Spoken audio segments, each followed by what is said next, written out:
A mother panics when she sees a young homeless boy wearing the same coat her deceased son had on inside the coffin. When she confronts the boy, she notices a detail that throws her into despair. Stop everything. Open that coffin now. Please. She orders, stopping her own son's burial. How am I supposed to go on without you, my son? Murmured Lucy, leaning over the wooden coffin that held little August, her boy who lay motionless inside it. The woman was completely devastated.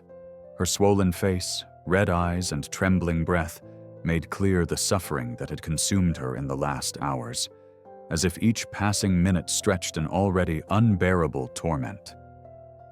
Those present at the wake observed the grieving mother in deep silence, respecting the weight of the pain that filled that closed, heavy room.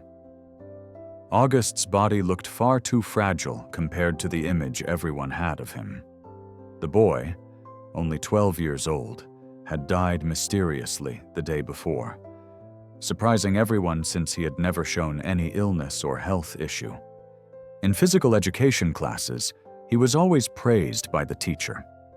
August was active, determined, and eager to participate in everything. He practiced different sports from a very young age.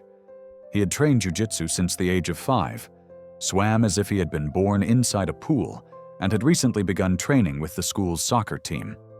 By all accounts, he was a healthy boy, full of energy, full of life.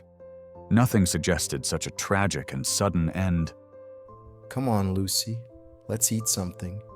You've been standing there for hours, said Anthony, her husband and the father of the boy. His voice came out heavy, cracked, showing that he too was shattered inside. The man tried to offer support he himself didn't have. I can't, Tony. I don't have the strength for anything. I don't want to leave our baby here alone, the mother answered, determined, firm in her grief, as if any step away from that coffin would be a betrayal to her son. Anthony took a deep breath, trying to hold back his own despair. He didn't want to accept his wife's refusal, not in that state. With a low voice, faltering, through tears he couldn't control, he pleaded, "Please, love, don't do this to me. I can't lose you too. This isn't what our boy would have wanted. I need you." Lucy slowly lifted her head to look at her husband. Her eyes trembled, and even so she reached out to hold his hand. Forgive me for this, my love. I know you're feeling the same pain as I am. I'm not being fair, but I really can't right now.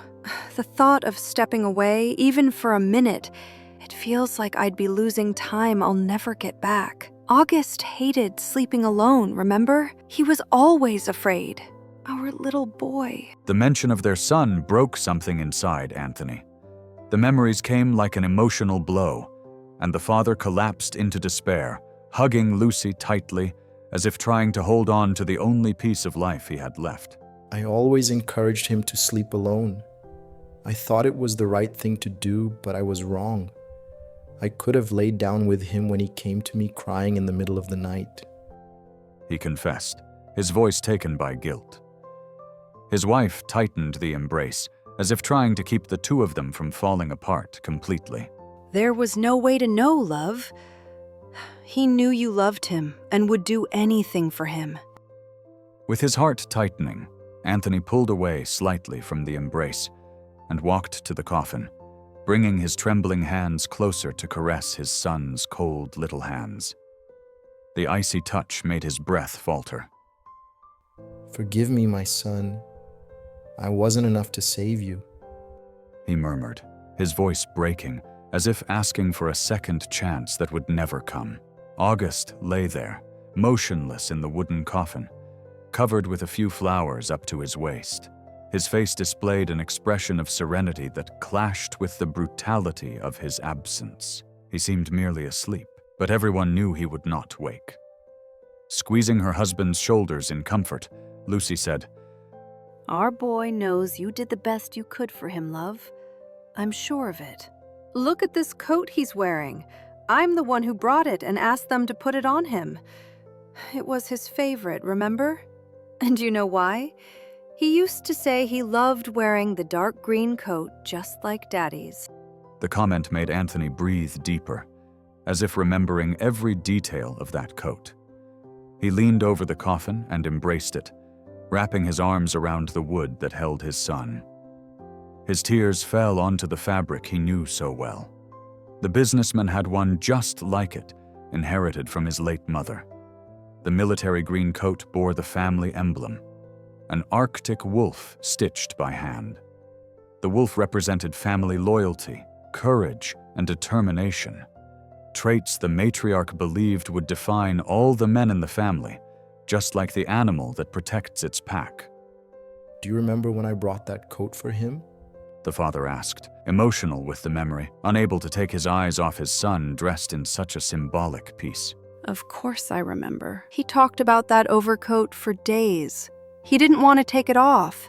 Even in the heat, he wanted to go to school wearing it. Your mother was right on point, stitching it as a gift for him, answered Lucy, offering a small, painful smile, the kind that appears only when the memory is too good to ever be forgotten.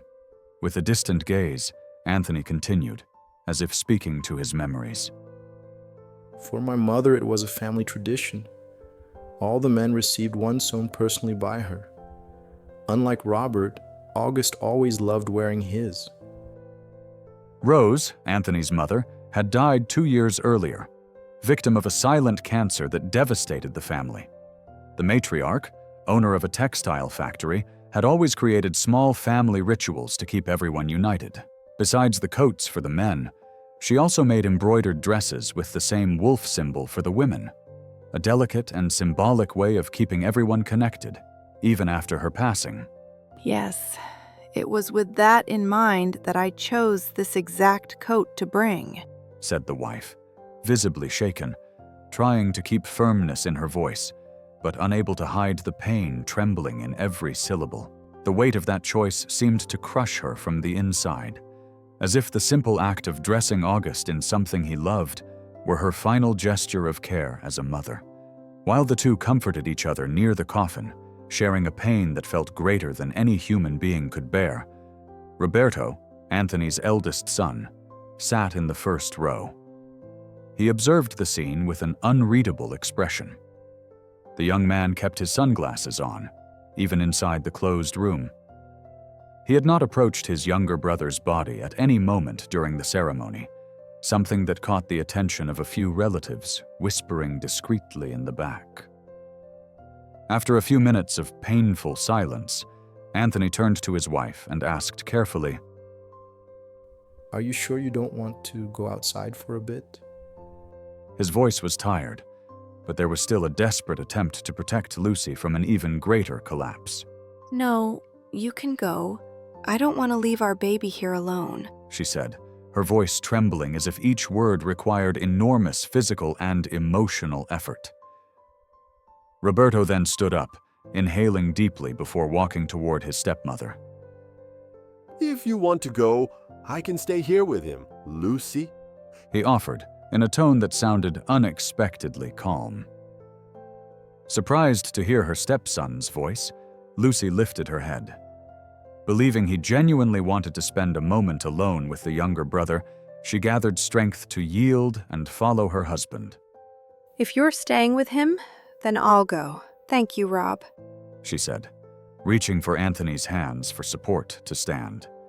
After the two stepped out for a few moments to breathe, Roberto, 25 years old, maintaining a restrained posture, approached his brother's coffin for the first time.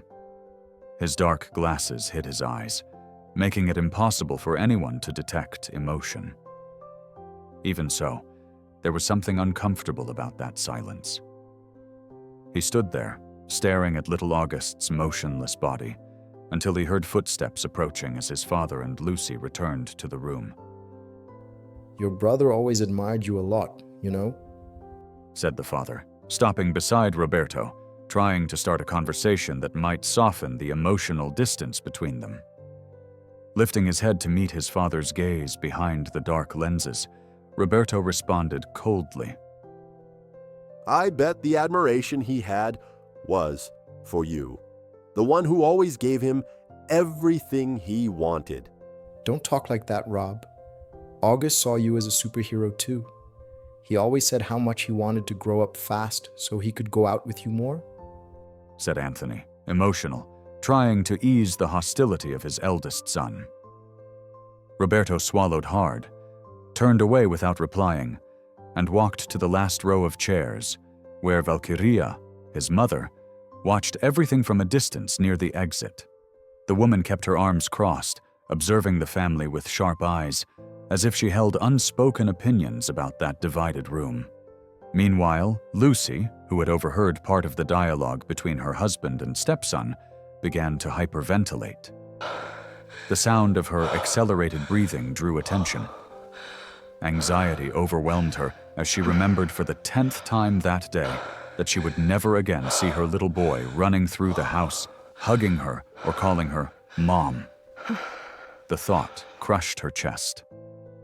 Anthony, noticing his wife's emotional collapse, rushed to her side and caressed her back in an attempt to calm her.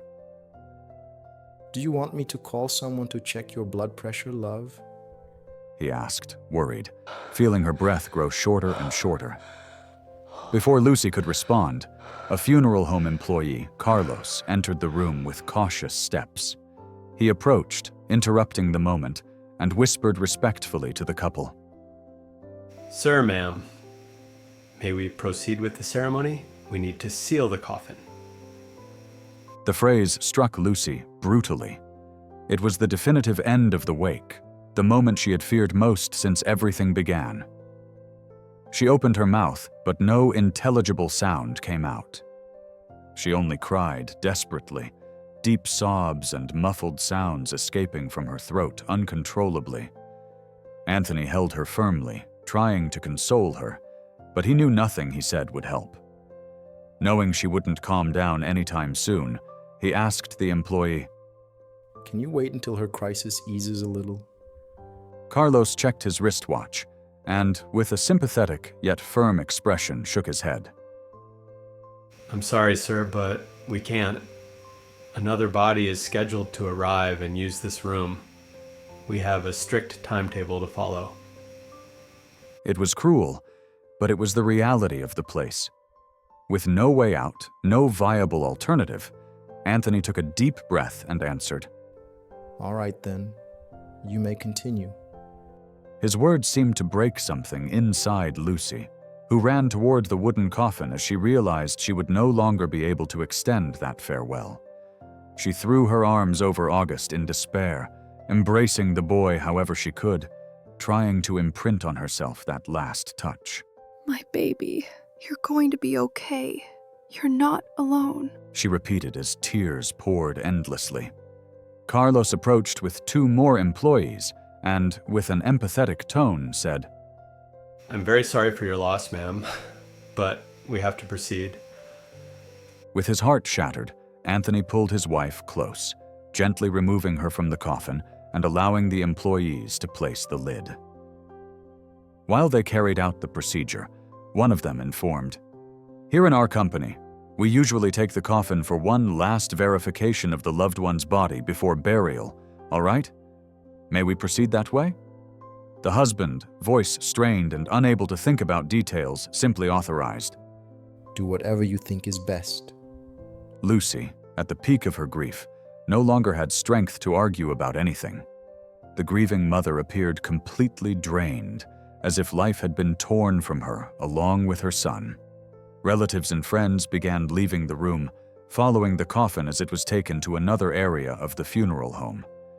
Roberto and Valkyria were the first to walk after the casket. Anthony stayed beside his wife, holding her upright as best he could. Lucy was cold with sweat, her blood pressure unstable, and she sat on one of the benches, trying to find within herself enough strength to finish a day that felt endless. After a few minutes, Charles entered the room again with firm steps, drawing everyone's attention. We can proceed with the ceremony now. We'll begin the procession. He informed in a respectful tone, though visibly hurried, like someone required to follow a strict schedule. The husband, staring at his wife with eyes full of concern, leaned closer to her and whispered, almost like a desperate plea. Come on, love. Just hold on a little longer. Do you think you can manage?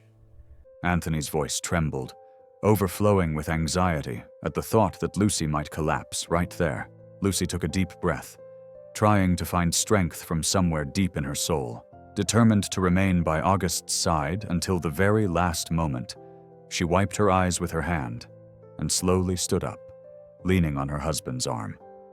My baby, you're going to be okay. You're not alone. She repeated, as if saying it to herself as much as to Anthony. The line of people following the coffin was enormous. Friends, relatives, onlookers, all walked in heavy silence behind the closed casket. Lucy and her husband were positioned at the front of the procession, as was expected of the parents of the deceased. As they walked, Anthony looked around with furrowed brows, clearly searching for someone. He murmured, uneasy, Where are Robert and Valeria? I can't find them anywhere. It was then that Lucy, now observing everything with far more clarity than before, suddenly stopped. Her body froze mid-stride. Her eyes widened as if she had witnessed something impossible, and then she screamed, her voice tearing through the silence of the cemetery. Hey, you there! What do you think you're doing with that? The woman pointed toward the cemetery's iron railings near the exit gate. Outside, a scrawny homeless boy, dirty and dressed in torn clothes, was rummaging through the trash. Startled by the sudden scream, the boy dropped the boxes he was holding and froze, paralyzed like a cornered animal. Someone help me! That boy is wearing my son's coat! Shouted Lucy, her voice desperate and shaking. People nearby began murmuring among themselves, some shocked, others confused, wondering if the grieving mother was experiencing yet another emotional breakdown. Anthony ran after his wife to try to restrain her, but when his eyes moved from her face to the boy outside, his expression filled with the same shock. That's not possible. He murmured, breath faltering. Then he asked, trying to hold back the impact, Kid, where did you get that coat? One of the cemetery security guards, noticing the commotion, opened the gate and grabbed the boy harshly by the arm. "What do you think you're doing, digging through this trash?" he barked, making very clear the contempt he felt toward homeless children. Still in shock, Lucy insisted, her voice desperate. That coat, it's my son's coat. The same one he's wearing in that coffin.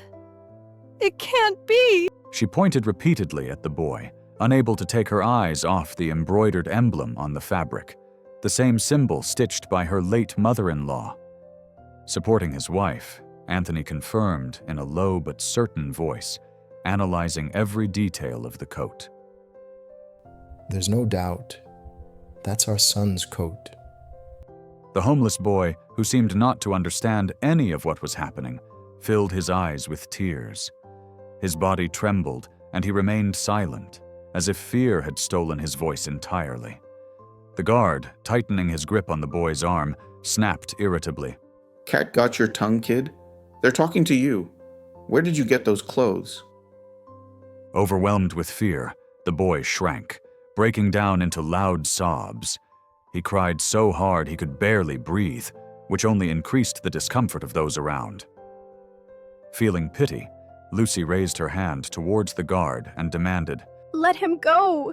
You're hurting him like that. Her voice, though fragile, carried unmistakable authority. She then turned to the funeral staff, who had stopped along with the coffin. You, open that coffin right now. I want to see my son, she ordered, voice trembling but firm in her demand. Her husband stepped away from her and walked toward the group holding the casket. Standing tall, tension radiating from every muscle, he faced them and declared, You heard my wife. We're not taking another step until that coffin is opened. Charles, leading the group, tried to intervene cautiously. We can't do that, sir. It goes against our internal regulations. But his words had no effect. Anthony, eyes fierce and expression unwilling to accept any more limits, glared at the employee. He stepped forward toward the coffin and shouted, I don't care about your regulations. That boy is wearing the clothes my son had on just moments ago. I want to see my son, and no one is going to stop me. The uproar grew among the people present, who now understood the absurdity of the situation. Some began murmuring words of support, while others cried out encouragement toward the grieving parents. With no way out and emotionally pressured by the crowd, Charles took a deep breath and gave in. With the help of two men, he began slowly unscrewing the lid of the wooden casket. The homeless boy, still curled in a corner, lifted his gaze when he heard the sound of the wood being opened. His eyes locked on the coffin, as if afraid of what might be revealed inside. Overcome with anxiety, Lucy moved closer to her husband and clutched his hands tightly. The two remained side by side, trembling, waiting for the lid to be removed. When the funeral team finally lifted the top, a deep silence fell over the cemetery. Shock spread across the faces of everyone who could see inside the coffin. Employees, relatives, friends, no one managed to hide their reaction. Lucy and Anthony fell to their knees instantly.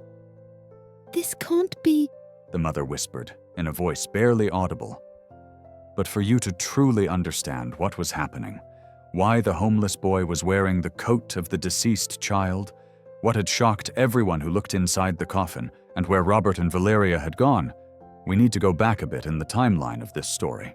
It was an ordinary morning, apparently peaceful, and the sun was already filling the Mendez mansion's kitchen with a gentle brightness, illuminating every corner of the cozy room. Lucy had gotten up earlier than usual. Her eyes still showed a faint hint of tiredness, but she seemed cheerful as she prepared a special breakfast for her son and her husband. It was one of the traditions she insisted on keeping, even on the busiest days. While she cracked eggs into the heated skillet, listening to the soft sound of butter melting, a hug from behind took her by surprise. Good morning to the most beautiful woman in the world, murmured Anthony into her ear, his voice full of affection. Lucy smiled, bringing a hand to her chest as she recovered from the scare. Silly, good morning, love. You scared me. She replied warmly, tilting her face slightly toward him. Lucy was 40 years old and a well-known businesswoman, owner of a juice factory that exported worldwide. She occupied the position with the determination of someone who had been raised since childhood to take over the family business. And she did it masterfully. Even though she inherited everything after the early death of her parents, she never shied away from responsibility. She knew that legacy required more than management. It required loyalty. She met Anthony, 45, back in college. He had always been careful, gentle, and passionate, the kind of man who seemed to have stepped out of another era. After they began dating, it didn't take long for him to propose. But he carried a difficult past. He had already gone through a divorce and had a son from that first marriage, Robert. The couple tried to get pregnant for many years. Years of frustrated attempts, medical appointments, exams, hope, and disappointment. Until, when they had finally given up, a surprise came like an unexpected gift. Lucy was pregnant with August. The boy was born so wanted that it felt as if he had brightened the entire house. And now, about to turn 13, he remained the heart of the family's joy. Has August woken up yet? Lucy asked, as she sliced a piece of bread to complete breakfast. I don't know. I'll call him. The father replied, leaving the kitchen and walking toward the stairs that led to the upper floor. Anthony knocked lightly twice on his son's bedroom door before carefully pushing it open. His voice sounded gentle as he asked, Son, are you awake yet? You can come in, Daddy. The little boy answered with excitement.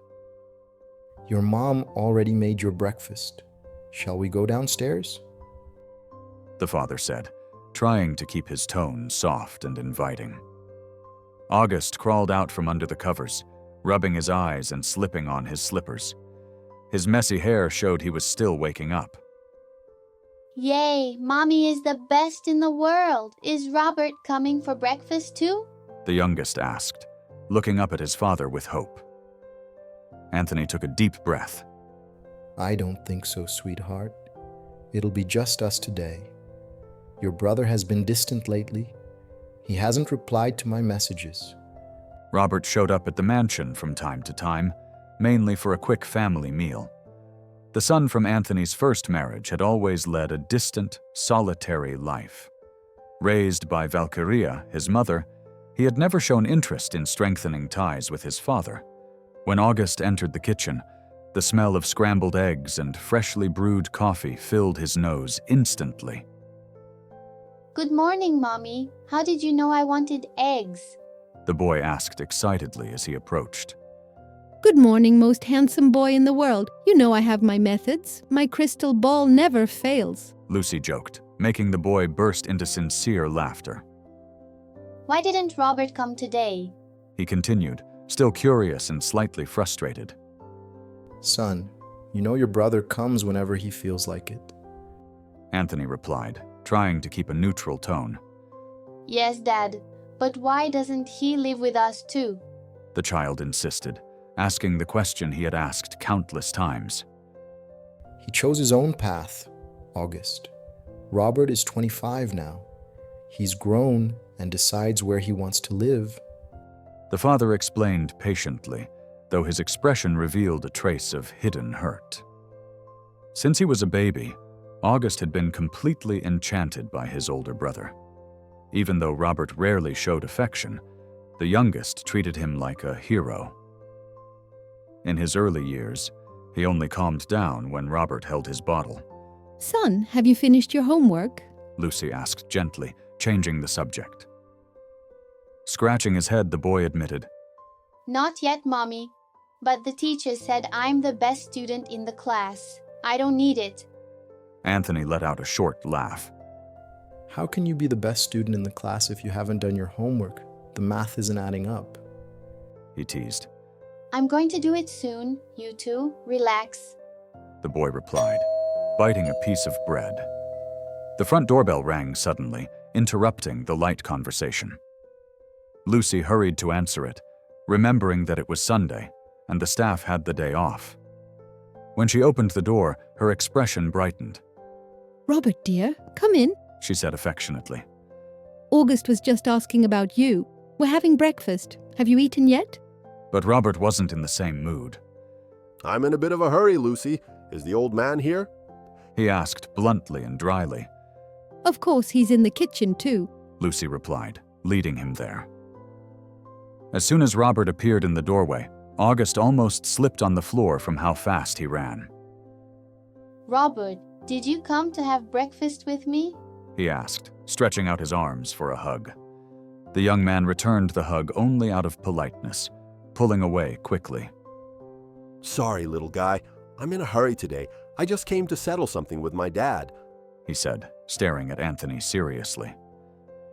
The father took a deep breath, realizing this would not be a pleasant visit. He stood up, leaving his coffee half finished. Let's go to my office, he ordered firmly. Robert followed him. As soon as the office door was closed, he said bluntly, I need some cash. Anthony remained still for a few seconds, staring at his son with a serious, stern expression full of frustration. He inhaled deeply before replying firmly, Of course you do. Why else would you have shown up here, right? Each word seemed heavier than the last. Robert crossed his arms and looked away, as if he didn't want to face the obvious truth his father was pointing out. I'm serious, old man. My bike broke down, and I need to fix it now, he said. Out of patience and tired of the same excuses, Anthony shot back, You only come to me for this. Aren't you ashamed? If you want money, you're going to have to work for it. Your position at the company is still there waiting for you. His voice came out dry, direct, as if he were repeating for the 1,000th time something that never worked. Furious, Robert felt the blood rush to his head. His face reddened, and he raised his voice. It's always been like this for me. Always a humiliation. I have to come here and beg for everything. Now, your favorite son doesn't even have to ask for anything because you give him everything, right? You're going to hand the company to him too? The shout echoed through the room, mixing anger and jealousy. Anthony clenched his teeth. What are you talking about, boy? He asked, losing patience completely. Robert slammed his hand on the desk and screamed, You do everything for August, your favorite son. You forget I never asked to be born. You brought me into this world and abandoned me. And the job you want to give me at that company is an intern position like anyone else. He spit the words out, as if throwing years of accumulated resentment. His son's explosion hit Anthony deeply. Overtaken by a burst of loss of control, he stood up quickly, raised his hand, and slapped Robert across the face. Don't you ever talk about your brother that way. I never abandoned you. I always sent money to your mother. She's the one who kept you away from me. He shouted, chest heaving. Robert touched the side of his face, his eyes burning with hatred. Don't you dare open your mouth to talk about my mother! He snarled before turning his back and storming out, slamming the office door so hard the frame on the wall trembled. Before we continue with our story, go ahead and click the like button, subscribe to the channel, and turn on the notification bell. That's the only way YouTube will let you know whenever a new video comes out. In your opinion, is Robert right to hold resentment toward his father? Tell me in the comments. And while you're there, let me know which city you're watching from, and I'll mark your comment with a beautiful heart. And if you made it this far, comment "lost coat" so I'll know. Now, let's get back to our story. The noise echoed through the house. Anthony remained where he stood, breathing heavily, staring at the wall as if searching for an answer he would never find. His relationship with Robert had always been a minefield, and he knew it. He also knew Valeria had spent years feeding resentment into their son, resentment now growing like weeds impossible to uproot. Robert had never accepted working at the company in a traditional way. He didn't want to start at the bottom, didn't want to learn, didn't want real responsibilities. He demanded a director's role as if it were his birthright. Anthony knew he could never trust something so important to someone so impulsive and unbalanced. As Robert walked down the hallway, still seething with anger, he came face to face with August, who had been near the door trying to eavesdrop on the conversation. The youngest's eyes widened.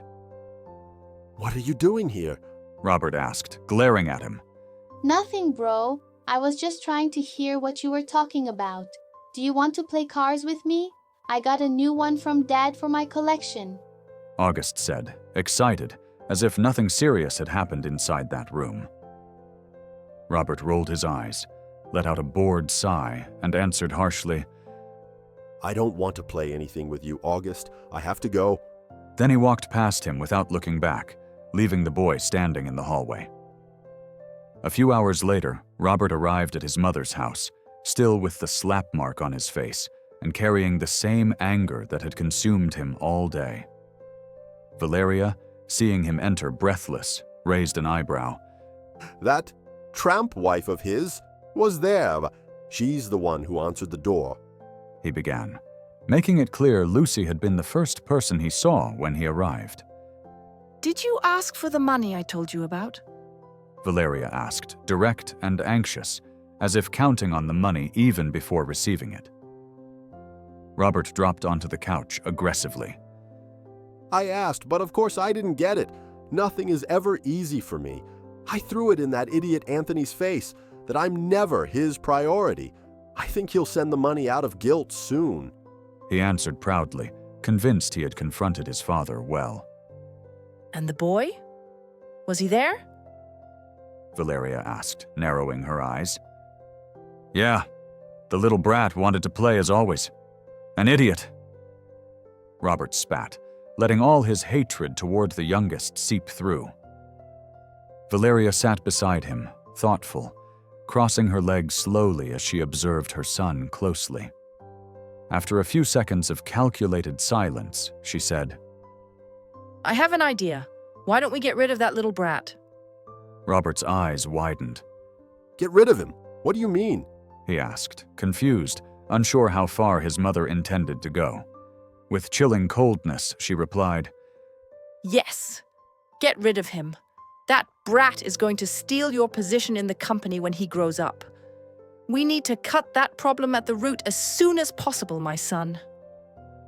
The idea seemed absurd, but at the same time something flickered in Robert's eyes. I think so too. But what can I do? I can't kill that kid. I'd go to jail.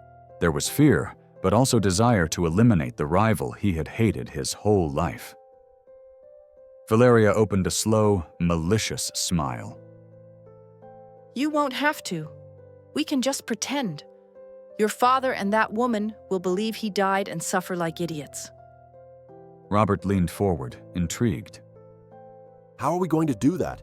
He asked, his voice full of expectation. He couldn't stand August.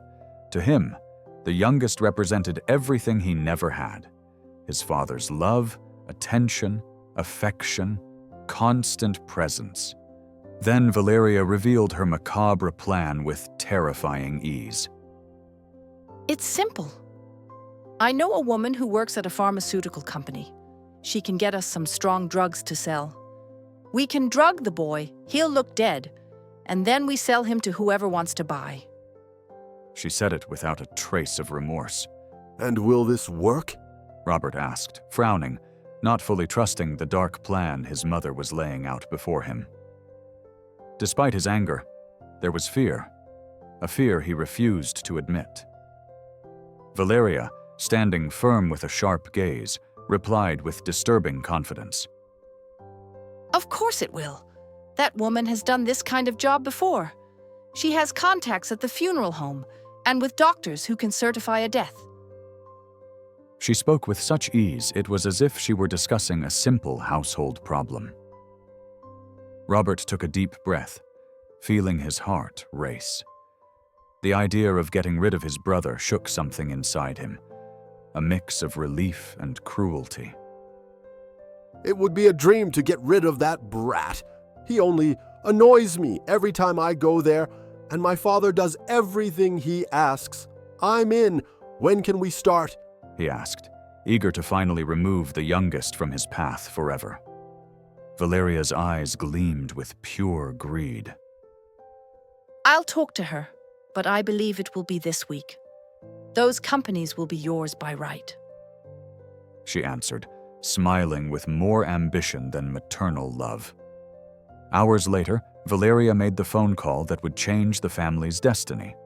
She dialed Vera, the woman from the pharmaceutical company, and discussed the matter in a firm tone. I need this to work, Vera. Can you guarantee it?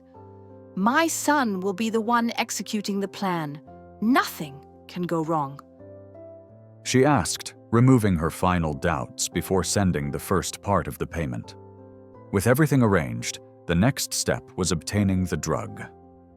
Valeria drove to the designated location and, upon returning, handed the medication vials to Robert.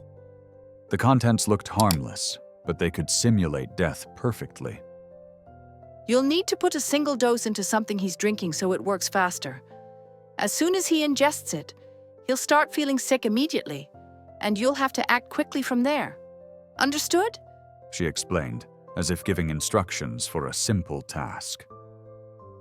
Robert swallowed hard, anxious. Are you sure this won't hurt the kid? He asked, as if searching for one last reassurance before crossing a moral line he could never return from. Valeria touched her son's face, trying to calm him. Of course not. Just follow the dose exactly as she instructed and everything will be fine. No one will suspect a thing. This drug is undetectable in tests. she said firmly. Convinced, or perhaps too cowardly to back out, Robert headed to his father's mansion to continue the plan. When he rang the doorbell, he was greeted by Lucy, as kind as always. Robert, come in, please. Are you having lunch with us today? She asked, wondering if she should set an extra plate. He offered a false smile, acting grateful. If it's not a bother, I was thinking of staying, yes? August has been asking me to come eat here. He replied with calculated gentleness. Pleased with the growing closeness between stepson and son, Lucy smiled warmly. August is upstairs. If you want to call him, I'll finish a few things and we can have lunch shortly. Sure, I'll go up. Robert answered, climbing the stairs with cautious steps. But what Lucy didn't know was that he carried a bottle of orange juice, hidden. Before entering the room, he took the small vial from his jacket pocket and poured the entire contents into the bottle, mixing it carefully. With everything ready, he pushed the door open. August? He called, voice neutral. The boy, lying on the bed playing with a toy car, shot up instantly. His eyes sparkled. Rob, yay, I'm so glad you came. Look what I learned to do. He said before jumping off the bed and performing a small floor somersault, proud of himself. Robert smiled strangely, almost uncomfortably. That's cool, man. I can't do that move. Look, I brought the orange juice you like. He extended the bottle to the boy. August, innocent and excited, grabbed it immediately. He loved orange juice. Without suspecting anything, he broke the seal and drank it all quickly, in long gulps. But the moment he swallowed the last drop, something changed in his expression. His eyes widened. His body seemed to lose all strength. What was that? He murmured before collapsing to the floor like a lifeless puppet. In a second, Robert composed himself. He picked up the bottle and shoved it inside his overcoat, hiding all traces. Then he put a hand on his head and began shouting in fake panic. Help! Lucy, help! Hearing the desperate scream from upstairs, Lucy dropped everything she was doing and ran up the stairs, heart pounding. She shoved the door open violently. What happened? She asked, horrified at the sight of her son unconscious on the floor. Robert pointed at the boy with false urgency. I don't know. I knocked on the door. He opened it, but then he put his hand on his chest and started feeling sick as soon as I got here. He grabbed his phone. I'll call emergency services. Lucy fell to her knees beside her son, holding his head with desperate tenderness. Son, my love, wake up. She begged, voice breaking. Then, looking at Robert, she ordered, Call Anthony too. Her tears were already streaming uncontrollably down her face. A few minutes later, a siren echoed down the street. An ambulance stopped in front of the house, and right behind it arrived Anthony's car. I don't know. My son isn't responding. He fainted. His brother saw everything, she said, almost without breathing. Anthony ran in immediately, breathless. What happened, love? He asked, but his voice died the instant he saw his son on the floor. The businessman fell to his knees, touching the boy's face. This can't be, he murmured. The lead paramedic, one of the men bought by Valeria, knelt beside August's body and performed a fake, rushed check. Without even trying to show empathy, he said coldly, I'm sorry, but your son didn't make it. And those words shattered the entire world of Lucy and Anthony. Anthony hugged his wife with all the strength he had, trying to keep her on her feet while Lucy screamed hysterically, completely overtaken by panic and pain. She could barely breathe between the screams, while her husband tried to comfort her, even as his own world fell apart.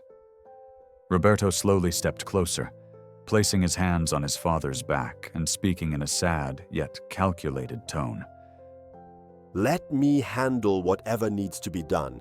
Take care of her now. I'll go with my brother.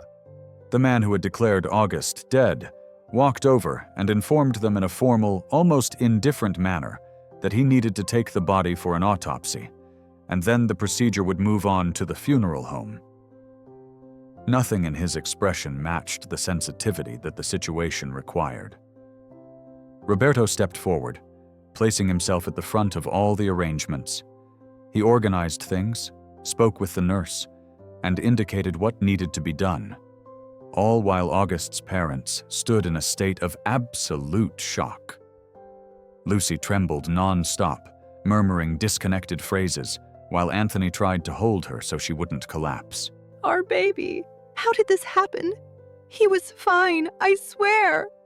Robert just went upstairs to call him for lunch and screamed right after. Lucy murmured, in disbelief, retelling to her husband the last few minutes before the tragedy. Each word left her chest, as if it were being torn out. Sometime later, when Roberto managed to be alone with the nurse, he moved in quickly and asked in a low, tense voice, He's alive, isn't he? The brat's okay? Angelo, the nurse bought off by Valeria, looked around before answering. Yes. You can feel a very faint pulse. He only looks dead. Someone has already shown interest in buying him. Offered a lot of money. I was going to talk to your mother, but since you're here, should I arrange everything with him? Roberto swallowed hard, still uneasy about how far things were going. Is the person who wants to buy him a good person? Or is he going to hurt the kid? He asked, as if trying to shake off the guilt already scratching at him from the inside. With no patience for moral doubts, Angelo replied, Look, that doesn't matter. But usually whoever buys kids like this later sells them to families who want to adopt but aren't approved by the authorities. Roberto nodded in agreement, even without being sure of what he was accepting. Do it like we planned, he answered, determined to see it through.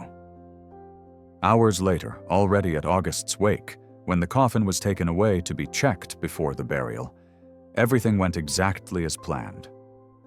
Those involved in the illegal scheme removed the boy's body and placed bags of dirt inside to simulate the weight. All the clothes he had been wearing were thrown into the trash, and other clothes were put on him for the supposed delivery to the buyer. August remained unconscious, hidden in one of the cold chambers reserved for corpses. It was terrifying to see a living boy in that sinister place.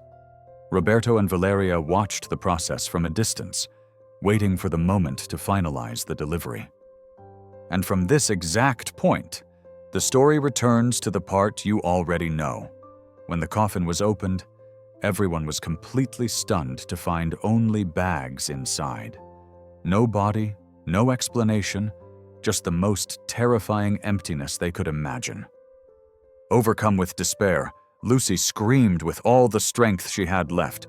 Police! Call the police right now! Where is my son? Anthony, trying to keep some control, immediately called a police friend. Thomas said he'll be here in 5 minutes. He was nearby. He told his wife, trying to calm her, though he himself was shaking. The voices around them grew louder. People whispered, gasped, and murmured in disbelief. Everyone had seen August's body in the coffin hours earlier, and now he had simply vanished. The homeless boy was still being restrained by the cemetery security guard. When Lucy approached and knelt down to be at the boy's eye level, her voice came out shaky, pleading. Do you really not know where my son is? Where did you get those clothes of his? Philip, the young homeless boy, spoke in a low voice, shrinking in fear. I found these clothes in a box over there. In the trash, ma'am. But I didn't see anyone. There was just this coat and a pair of pants. Lucy ran in the direction he had indicated, and, with her heart pounding in her chest, found August's pants exactly where the boy had pointed. His pants. My God, where is my son? She repeated, crying desperately as she clutched the fabric against her chest. At that moment, a siren wailed in the distance, and a patrol car drove through the cemetery gate at high speed. The officer stepped out of the car, giving firm orders. Anthony squeezed his friend's hand. Thank you for coming so fast. Thomas, serious and determined, assured him. We're going to find him, Tony. Try to stay calm. He then turned to the officers who had come with him and ordered, You too. Search every area inside the funeral home. I'll search the outside. Movement took over the cemetery. Hurried footsteps, doors opening, nervous employees. After a few minutes, one of the officers called over the radio. I found the boy, inside the funeral home's cold chamber, and he wasn't alone. Hearing that, Thomas immediately called Anthony and Lucy. They found the boy. Let's go. When they reached the place the officer had mentioned, Lucy covered her mouth with both hands, horrified. She and her husband widened their eyes when they saw Valeria and Robert in custody beside August, who was still lying there unconscious. My son! My baby! What is happening here? The businesswoman asked, completely in shock. One of the officers, standing near the two villains, explained, I found these two here with August. The boy is breathing, ma'am. I already checked and called for a doctor. Anthony, his face overtaken by rage and disbelief, stared at his own son. What is your explanation, Robert? Robert didn't lift his head. He remained motionless, as if the weight of what he had done were crushing him. But it was Valeria who answered, with coldness and contempt. Leave my son alone, Anthony. We almost managed to get rid of that brat, and you wouldn't have even noticed. You did this yourself. You're the one who never gave Robert the attention he deserved, never gave him the company that's rightfully his. Lucy felt the world spin. What did you do to my son? She asked, her voice breaking with despair. Valeria gave a sick, twisted smile. I just gave him something to sleep, that's all. Lucy's eyes widened and she screamed. You are going to rot in prison, you wretch! The doctors quickly arrived and began emergency care on August, who remained unconscious. Thomas handcuffed Robert, Valeria, and Charles, one of the funeral home employees. You're going to explain every detail. Do you understand? He said, pushing the criminals towards the patrol car. A few weeks later, everything was cleared up. August had physically recovered and was now starting to deal with the emotional consequences of what he had been through. When he was interrogated, he explained in detail what he remembered. Before I passed out, I only remember drinking the orange juice that Robert gave me, the boy said, trying to understand why he had been so cruelly manipulated. The interrogation was a crucial moment. The whole scheme involving Valeria and Robert was exposed. The truth came to light. They confessed to the plan, and soon everyone involved, including the funeral home employees and the corrupt nurse, were arrested. Anthony, sitting in his office, tried to digest the revelations.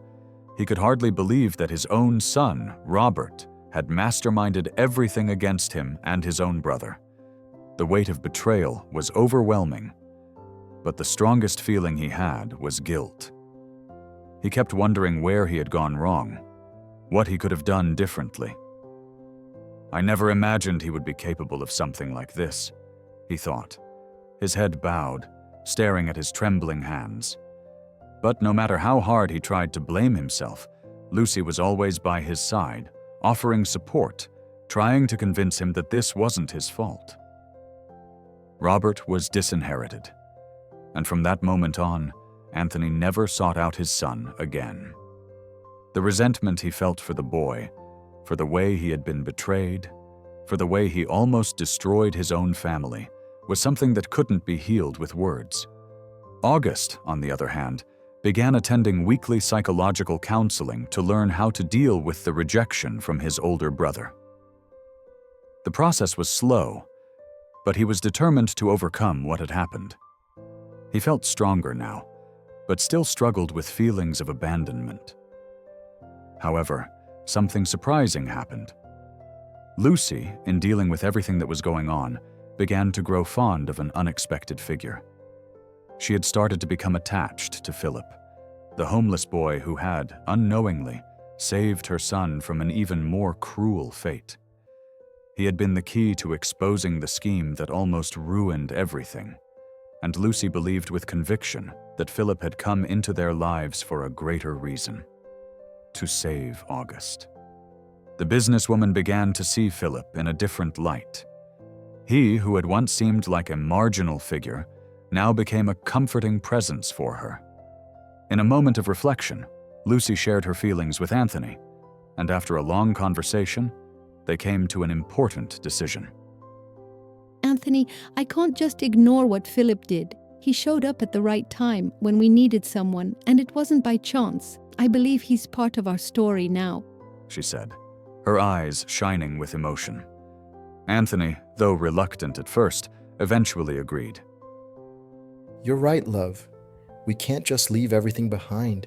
He deserves a chance too, he said, still surprised by the idea, but willing to follow his wife in a decision he knew would be significant for the family. Thus, Lucy and Anthony decided to adopt Philip. They believed he could be the brother August so desperately needed. August, for his part, was moved by the news. Although Philip wasn't his biological brother, the affection and love the boy showed him were genuine, and that was enough for them to begin forming a new bond. Over time, Philip adapted to life at the Mendez mansion. His relationship with August blossomed in an unexpected way. The youngest began to see him as a protective figure, someone he could trust, something he never had with Robert, his biological brother. Philip, in turn, also grew attached to the boy with mutual love, and together they started living as a true family. Together they began to rebuild their family, now closer than ever. They knew the road ahead would be long, but Lucy and Anthony's love for August, and now for Philip, was stronger than any obstacle they could face. Comment, family coat. So I know you made it to the end of this video, and I'll mark your comment with a beautiful heart. And if August and Philip's story moved you, I guarantee this one that's appearing on your screen now will touch your heart as well. Leave a like and subscribe to the channel so you don't miss any of our upcoming videos. Big kiss, and see you next time with another emotional story.